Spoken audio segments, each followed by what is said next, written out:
ஒரு முழு பூண்டை உரித்து வச்சுருக்கேன். இஞ்சி வந்து ஒரு சின்ன துண்டு தான் சேர்க்குறேன். 2 பச்சை மிளகாவை உடச்சி சேர்த்துருக்குறேன். சோம்பு கொஞ்சமாக தான் சேர்த்துருக்கேன். இதை வந்து மழைன்னு அரைக்கக்கூடாது, இந்த கோர்ஸாக அரைக்கணும்.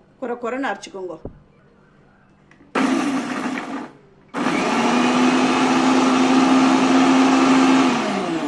கோர்ஸாக அரைச்சிட்டேன். இது கூடவே கொஞ்சமாக ஒரு பெரிய வெங்காயம் கட் பண்ணியிருக்கிறேன், அதில் ஒரு பாதி தான் போட்டிருக்கேன். அதேமாரி தக்காளி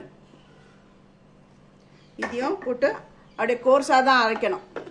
மழைலாம் அரைக்கக்கூடாது. ஃபஸ்ட்டே இந்த இஞ்சி பூண்டோடு சேர்ந்து அரைச்சிருந்தேன்னா ரொம்ப இப்போ அரைக்கும் மழைன்னு ஆகிடும். அதனால தான் இப்போ லேட்டாக போட்டேன்.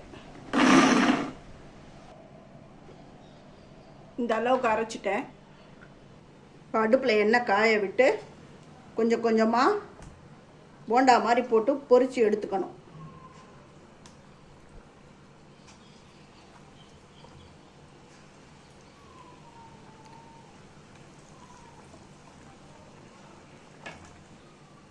நல்லா செவக்க இந்த வடை மாதிரிலாம் பொரிச்சு எடுக்கக்கூடாது. ஓரளவுக்கு ஒரு ஆஃப் பாயிலாக அது வந்து பாயில் ஆகணும், அவ்வளோதான். அந்த அளவுக்கு குக் ஆகணும். இதில் சேர்த்துட்டேன். இந்த தண்ணியோட இது நல்லா வேகணும். இப்போது மீடியமில் அடுப்பு எடுத்து வச்சுருக்கேன்.